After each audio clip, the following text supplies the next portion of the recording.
இன்னைக்கு கருப்பு கொடி வீடு பூரா கட்டுறாங்க. நான் வந்தேன் கோவையில், எங்கேயுமே கருப்பு கொடி இல்லை. எங்கேயும் நான் பார்த்துக்கிட்டே வந்தேன், எங்காச்சும் இங்கே கோவை மக்கள் உஷாரான மக்கள், விழிப்புணர்வு மக்கள். திரு ஸ்டாலின் அவர்களே, நான் கேட்குற கேள்விக்கு பதில் சொல்ல முடியல. நடைபெறுகின்ற சட்டமன்ற தேர்தலில் தோல்வி பயம் வந்துட்டுது, தோல்வி ஜுரம் வந்துட்டுது. அதனால பாராளுமன்ற தொகுதி வரமுறை தமிழ்நாட்டுக்கு பாதிப்புன்னு திரு ஸ்டாலின் அவர்களே ஏற்கனவே உள்துறை அமைச்சர் சென்னைக்கு வந்த பொழுது, தமிழ்நாட்டுக்கு வந்தபோது, தமிழ்நாடு எந்த விதத்திலும் பாதிக்காது, பாராளுமன்ற தொகுதி வரமுறை தமிழகத்தில் எந்த விதத்திலும் பாதிக்காது தெளிவா சொல்லிட்டாங்க. இப்ப எதுக்கு கருப்புடி போராட்டம் தெரியுங்களா? நல்லா புரிஞ்சுங்க. சாதாரண ஆள் இல்லை இருக்கிற முதலமைச்சர். இவருக்கு தெரியும் எப்படி இந்த பாராளுமன்ற வரமுறை செயல்படுத்தப்படும், முன்கூட்டியே தெரியும். ஏன்னா அங்கங்க கருப்பு கொடி காட்டினா இப்போ இவர் நினைக்கிற மாதிரி அறிவிச்சுட்டா, பாத்தியா நான் போராட்டம் பண்ணேன், மத்திய அரசு பணிஞ்சு போச்சு என்ன சொல்லுவாரு? இவர் கருப்பு கொடி ஊர் பூரா கட்டின பிறகு இவர் நினைக்கிறதுக்கு மேல நல்லது செய்ய போறாங்க. யாரு? திரு ஸ்டாலின் நினைப்பதற்கு மேலாக, அவருடைய கட்சி கூட்டணி தலைவர் நினைப்பதற்கு மேலாக அற்புதமாக இந்த பாராளுமன்ற தொகுதி வரமுறை செயல்படுத்துவாங்க. அப்ப என்ன சொல்லுவார் தெரியுமா? இன்றைய முதலமைச்சர் ஸ்டாலின், நான் கருப்பு கொடி வீடு புறம் தமிழகத்திலே கட்டிய காரணத்தினால் மத்திய அரசு பயந்து போய் நான் சொல்லுவதை ஆமோதித்து அதை நிறைவேற்றும் சொல்லுவார். பாருங்க, நாளைக்கு பத்திரிகையில் அப்படித்தான் வரும். நாளைக்கு டபுள் கே மாறுறாரு. அவரெல்லாம் தெளிவா இருக்கிறாங்க. மத்தியில் இருக்கிற ஆட்சியாளர் தெளிவா இருக்கு. நம்முடைய மாநிலம் மட்டும் இல்ல, இந்தியாவில் இருக்கின்ற அனைத்து மாநிலங்களும் பாதிக்காத அளவுக்கு பாராளுமன்ற தொகுதி வரமுறை செயல்படுத்தப்படும் என்று உறுதி கொடுத்துட்டாங்க. உறுதிப்படி செயல்படுவாங்க. மக்கள் மகிழ்ச்சியோடு இருப்பாங்க. ஆனா ஒரு ஆளுக்கு மட்டும் மகிழ்ச்சி இருக்காது. யாரு? ஸ்டாலினுக்கு. அவர் கண்ட கனவு பலிக்கலையே. அவர் கண்ட கனவு, அதுக்கு தான் இந்த கருப்பு கொடி போராட்டம். இந்த கருப்பு கொடி போராட்டத்தை கட்டி, இந்த கருப்பு கொடியெல்லாம் வீடு வீடாக கட்ட சொல்லி யாருமே கட்டல. அது வேற விஷயம். அவங்களுக்கு எல்லாம் மக்களுக்கு தெரியும். ஸ்டாலின் கூட மக்களுக்கு நன்கா தெரியும். அதனால ஸ்டாலின் அவர் இப்படி கோரிக்கைலாம் நான் வச்சேன், இந்த கோரிக்கை நிறைவேற்றலைன்னா தமிழ்நாடு பதறும், தமிழ்நாடு பழைய முறை சந்திக்கினாரு. எங்க போய் சந்திக்கும்? திமுக ஆட்சி இருக்க வரைக்கும், அப்பா முதலமைச்சர் வரைக்கும் மதுரை மண்ணில் காலை வைக்கல. அண்ணா திமுக ஆட்சி வருது, மதுரைக்கே வந்தாரு. இவருடைய வீராதி வீரெல்லாம் நம்ம பார்த்துட்டோம். ஆனா ஒன்று மட்டும் தெளிவாக சொல்றது, திரு ஸ்டாலின் அவர்களே, திரு ஸ்டாலின் தலைமையில் இருக்கின்ற கூட்டணி கட்சி தலைவர்களே, நீங்க சொல்வதெல்லாம் தவறாக இருக்கும். ஆனால் மத்திய அரசு ஏற்கனவே உறுதிமொழி கொடுக்கப்பட்டு விட்டது. இன்றைக்கு தமிழகம் மட்டுமல்ல, இந்தியாவில் அனைத்து மாநிலங்களும் எந்த விதத்திலும் பாதிக்காத அளவுக்கு பாராளுமன்ற தொகுதி வரமுறை சிறப்பாக செயல்படும், மக்கள் மகிழ்ச்சி தரபடி செயல்படுத்தப்படும். இந்த கரூர் அங்கிருந்து இங்க இறக்குமதி பண்ணிருக்க ஒரு ஆளு இங்க நிக்கிறார்ல, எவ்வளவு வழக்கு போட்டிருக்கிறார். கரூர் சட்டமன்ற தொகுதியில் அண்ணா திமுக காரன் மீது இந்த காவல்துறை பொய்யான வழக்கு பல போட்டிருக்குது. அத்தனையும் தோண்டி எடுக்கப்படும். அண்ணா திமுக ஆட்சிக்கு பிறகு தவறான வழக்கு பதிவு செய்த எவ்வளவு பெரிய அதிகாரி இருந்தாலும் கடுமையா நடவடிக்கை எடுப்பேன். அன்னைக்கு இருந்த பழனிசாமி வேற, இனிமேல் வர்ற பழனிசாமி வேற.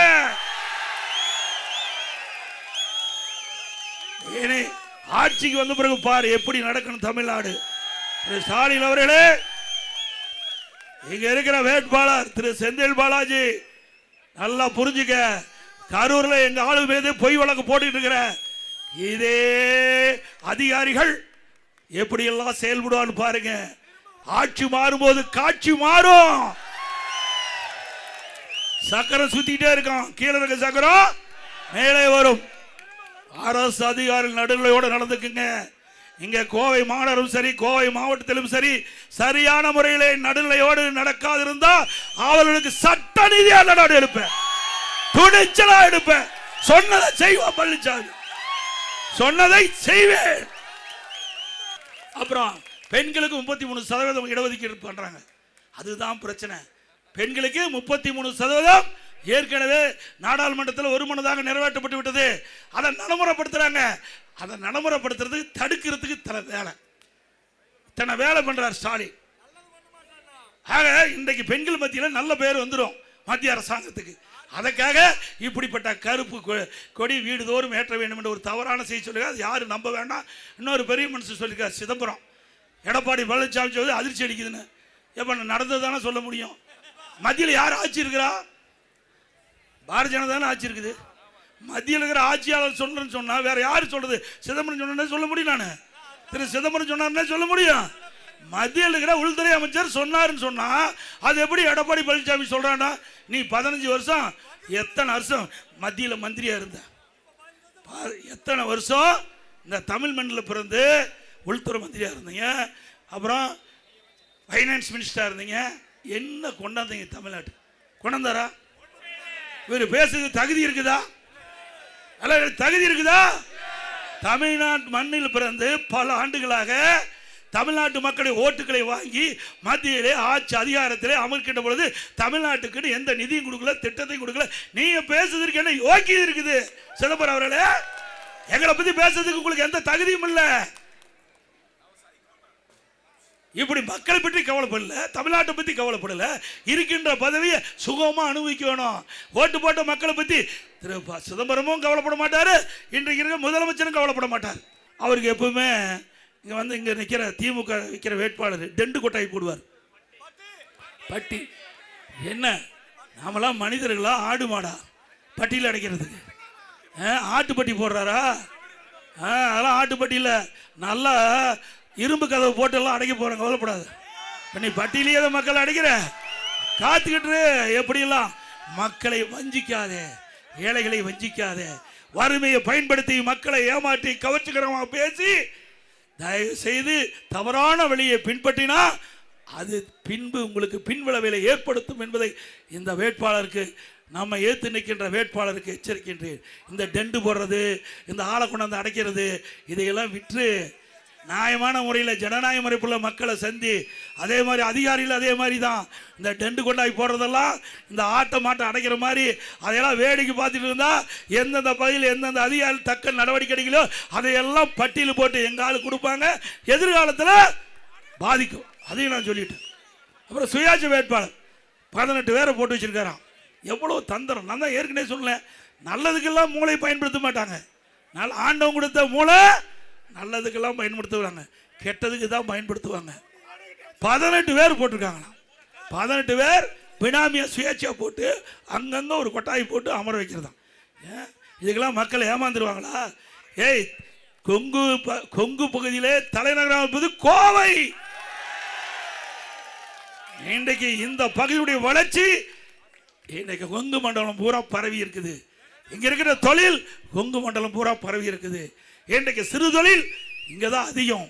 அதிமுக ஆட்சிக்கு வந்தா ஜிஎஸ்டில பிரச்சனைனாங்க, அதை இந்த சிறு தொழில் மக்களுக்கு அதிமுக ஆட்சி உங்களுக்கு துணை இருக்கும், அதில் இருக்கிற இடர்பாடுகள் களையப்படும். அப்புறம் சட்டமன்றத்தில் இங்கதானே இல்ல, சட்டமன்றத்தில் என்னென்னலாம் பேசுறாரு தெரியுமா? இதே செந்தில் பாலாஜி திரு கருணாநிதி பத்தி என்னென்னலாம் பேசினாரு, கடுமையா பேசினாரு. சட்டமன்றத்தில் பதிவு நீக்க முடியாது. அதே திரு ஸ்டாலின் பேசினாரு. அவர் வந்து டிரான்ஸ்போர்ட் மினிஸ்டர் இருக்கும்போது, இங்க நிக்கிற வேட்பாளர் டிரான்ஸ்போர்ட் மினிஸ்டர் அதிமுக இருக்கும்போது இந்த டிக்கெட் அடிக்கிற மிஷின் இருக்கு பாத்தியா, அதுல ஊழல் பண்ணான்னு பேசினாரு. இப்படியெல்லாம் பேசிவிட்டு புனித நீராடி தூய்மையானவரா வந்து நிக்கிற மாதிரி அடையாளத்தை காட்டுறார். நல்லா பாத்துங்க, 5 கட்சி அமாவாசை. அவர் போகாத கட்சியே கிடையாது. 5 கட்சிக்கு போனதுல மட்டும் ஒரே 5 ஆண்டுல 2 சின்னத்துல நிறுத்தின பெருமை இங்க இருக்கிற வேட்பாளர்கள். முதல் அதிமுக நின்று ஜெயிச்சாரு, பிறகு அதிமுக இருந்து வெளியே நீக்கிட்டோம், போய் திமுக நின்று ஜெயிக்கிறார். அங்க பூரா வாரி விட்டார். இதே மாதிரி அதை செய்வோம் இதை செய்வோம். என்னுடைய கரூர் சட்டமன்ற தொகுதியில் தேனாரும் பாலாரும் ஓடும் எல்லாம் மக்கள் நம்பினாங்க, ஓட்டா குத்துனாங்க. நாமும் போட்டு இங்க வந்துட்டார். யாரு? தெற்கு சட்டமன்ற தொகுதிக்கு வந்துட்டார். தயவு செய்து அருள் கூர்ந்து நீ சிந்திக்க வேண்டும். ஒரு அரக்கன் மன்னிக்க முடியுமா? அரக்கன் எப்படிப்பட்டவர் உங்களுக்கு தெரியும்? அரக்கனை விட கொடியமானவர், அரக்கனை விட கொடியமானவர். அப்படிப்பட்ட மனிதாபிமானம் இல்லாத, மனித இரக்கம் இல்லாத ஒருவர் இந்த தொகுதியில் போட்டியிடார். அருள் கூர்ந்து தயவு செய்து கொங்கு நாட்டு மக்கள் விழிப்புணர்வுகள், சிந்தித்து பார்க்கக்கூடியவர்கள், எது சரி தவறு என்று எடை போட்டு அதற்கு தக்க தீர்ப்பளிக்கக்கூடிய மக்கள், இந்த மண்ணில் பிறந்த மக்கள், அவர்கள் நியாயமான தீர்ப்பை வழங்குவீர்கள், நல்லவரை தேர்ந்தெடுப்பீர்கள். திரு அர்ஜுனன் அவர்களையும் திரு ஜெயராமன் அவர்களையும் வாணி சீனிவாசன் தேர்ந்தெடுக்கப்படுகிறார். பிறகு கொரோனா ஒரு சோதனையான நேரமாக இருக்கிறதுனால மக்களை பாதுகாக்க வேண்டிய பணியை நான் ஈடுபட்டேன். அதை இலக்காரமாக வச்சுக்கிட்டு நீங்கள் ஏதேதோ தவறு செய்கிறீங்க. இந்த அரசாங்கத்தில் அதிகாரிகள் தயவு செய்து அருள் கூர்ந்து சட்டத்தின் மீறி நீங்கள் நடவடிக்கை எடுக்க வேண்டும். நீங்கள் அரசாங்கத்துக்கு விசுவாசமாக இருக்குன்னு நினச்சிக்கிட்டு தவறான செயல் ஈடுபட்டால் உங்களை யாராலையும் காப்பாற்ற முடியாது. நிச்சயமா சொல்றேன், உறுதிபட சொல்றேன். இந்த தெற்கு சட்டமன்ற தொகுதியில் சொல்றேன், யாராலையும் காப்பாற்ற முடியாது. தவறு செய்தவர்கள் எவரால் விட்டு வைக்க மாட்டேன். எவ்வளவு பெரிய பதவி இருந்தாலும் விட்டு வைக்க மாட்டேன். அதனால என்ன நடந்தாலும் பரவாயில்ல, அதை பத்தி எனக்கு கவலை இல்லை. தவறு செய்யக்கூடாது. நியாயமான முறையில் நடங்கள், நடுநிலையோடு நடங்கள். மக்களுக்கு நீங்க பிரதிநிதியாக இருக்க வேண்டும். மக்களுடைய வரிப்பணத்தில் நீங்க சம்பளம் வாங்குறீங்க. திமுக கட்சியிலிருந்து சம்பளம் வாங்கல, மக்களுடைய பங்கு, மக்களுடைய வரிப்பணத்திலிருந்து சம்பளத்தை வாங்கி கொண்டிருக்கின்றீர்கள். அந்த சம்பளத்தை வாங்குகின்ற அதிகாரிகள் சரியான முறையில் மக்களுக்கு உதவி செய்ய வேண்டும், நடுநிலையோடு நடக்க வேண்டும். இது ஒரு இந்திய நாடு, மிகப்பெரிய ஜனநாயக நாடு. இந்த ஜனநாயக நாட்டில் ஜனநாயக முறைப்படி நடந்துக்குங்க. ஒரு கட்சிக்கு ஆதரவாக செயல்பட்டீங்களா உங்களுடைய எதிர்காலம் கேள்விக்குறியாகிவிடும். அதைத்தான் எச்சரிக்கையாக சொல்லிட்டு போறேன். இதுவரைக்கும் நான் எந்த இடத்துலையும் இப்படி பேசல, இந்த இடத்துல தான் நான் பேசியிருக்கிறேன்.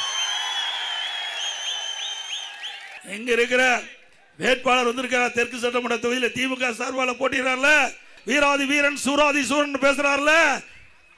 ஆட்சி மாறினா ஆளே காணாம எங்க ஓடி ஒளிச்சுக்குவார தெரியாது. ஆட்சி மாறினா அவ்வளவு வழக்கு இருக்குது, அவ்வளவு வழக்குகள் நீதிமன்றத்திலே நடந்துட்டு இருக்குது. அவ்வளவு வழக்கு நடைபெற்றுக் கொண்டிருக்கிற பொழுது அவருடைய பேச்சு இந்த அதிகாரி கேட்டா அவரை காப்பாத்துறதுக்கே முடியாது. உங்களை எங்க போய் காப்பாத்துவாங்க? சிந்திச்சு பாருங்க. தயவு செய்து அருள் கூர்ந்து சிந்திக்க வேண்டும். அதே போல மக்களும் சிந்திக்க வேண்டும். நீங்க சாதாரணமா நினைச்சிடாதீங்க. நீங்க எவ்வளவு ஆசை காட்டுவாங்க, கவர்ச்சிகரமா பேசுவாங்க. தேர்தல் விதிமுறைப்படி நான் எதுவும் பேசக்கூடாது. நீங்க உங்களுக்கெல்லாம் என்னென்ன செய்வாங்க உங்களுக்கு தெரியும். அதை நம்பி ஏமாந்துடாதீங்க, தயவு செய்து ஏமாந்துடாதீங்க. இருக்கிற கூப்பி வேண்டி கேட்டுக்கிறேன். அற்புதமான வேட்பாளர் தெற்கு தொகுதி என்னுடைய அருமை நண்பர் அர்ஜுனன் அவர்கள் உங்களுக்காக பாடுபடக்கூடியவர். நான் முதலமைச்சர் இருந்த காலத்தில் மக்களுடைய பிரச்சனைக்கு தான் கொண்டாந்து கடிதம் கொடுத்திருக்கார். அவருடைய சொந்த பிரச்சனைக்கு ஒரு கடிதம் கூட கொடுக்கல. இதை விட நல்ல வேட்பாளர் எங்க தேடி கண்டுபிடிச்சு? இந்த தெற்கு சட்டமன்ற தொகுதிக்கின்ற ஒவ்வொரு வாக்காளரும் அருமை சகோதரர் திரு அர்ஜுனன் அவர்களுக்கு வாக்களிக்க வேண்டும். அருவ ஜெயராமன் சிங்காநல்லூர் சட்டமன்ற தொகுதியில் போட்டியிடார், அவருக்கு வாக்களிக்க வேண்டும். வடக்கு கோவை வடக்கு சட்டமன்ற தொகுதி சகோதரி திரும்ப வானதி சீனிவாசன் அப்படியே இடி மாதிரி, இடி எப்படி இடிக்குமோ அது மாதிரி சட்டமன்றத்தில் அற்புதமான கருத்தை மக்களுடைய பிரச்சனை எடுத்து வைக்கும். அவருக்கு வாக்களிக்க வேண்டும் என்று அன்போடு இந்த நேரத்தில் கேட்டுக்கிறேன். இன்னொன்னையும் சொல்றேன், இன்றைக்கு திமுகவில் கூட்டணியில் 39 பேர் வெற்றி பெற்று போயிருக்காங்க. எவ்வளவு பேரு? திமுக கூட்டணி கட்சி சேர்ந்த 39 பேர். இவர்கள் போய் எத்தனை வருஷம் ஆச்சு? இப்போ கிட்டத்தட்ட நாடாளுமன்ற தேர்தல் 24 முடிஞ்சதில்ல, 25 அதுக்கு முந்தையும் 19 ஜெயிச்சாங்கல்ல. ஏதாவது தமிழ்நாட்டு மக்கள் குரல் கொடுத்தாங்களா? அங்கெல்லாம் பெஞ்ச தேய்ச்சிக்கிட்டு இருக்கிறாங்க. நீ போறது ஒண்ணுதான், போகாது ஒண்ணுது. உங்களுக்கு ஓட்டு மக்கள்லாம் ஓட்டு போடுறது வேஸ்ட். உண்மைதானே? என்ன போய் தமிழ்நாட்டு மக்களுக்காக நாடாளுமன்றத்தில் குரல் கொடுத்து அழுத்தம் கொடுத்து பெற்றுக்கிறீங்க?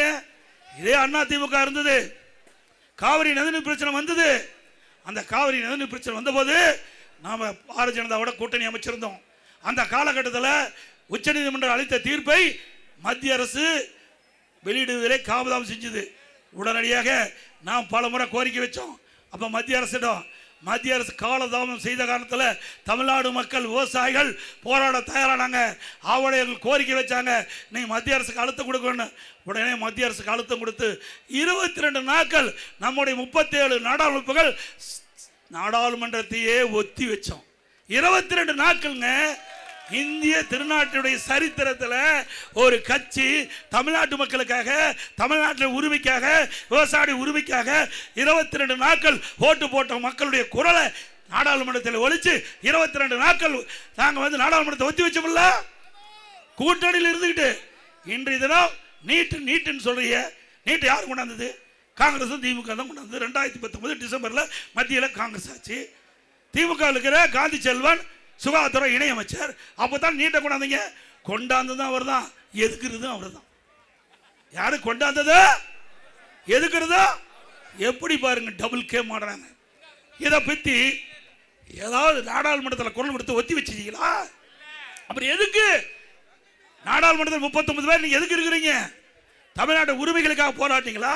தமிழ்நாட்டுடைய திட்டங்கள் பெறுவதற்கு போராடினீங்களா? தமிழ்நாட்டுக்கு தேவையான நிதிகளை பெறுவதற்கு போராடினீங்களா? எதுவுமே இல்லை. ஆக இதையெல்லாம் ஒரு பில்டப். இன்றைக்கு இருக்க இந்த முதலமைச்சர் பில்டப் கொடுத்துட்டு வருகின்ற தேர்தலில் மக்களை ஏமாற்றி வாக்குகளை பெறுவதற்கு தந்திரமாக எடுக்கின்ற நாடகம் மக்கள் புரிந்து கொண்டார்கள் என்பதை இந்த நேரத்தில் தெரிவித்து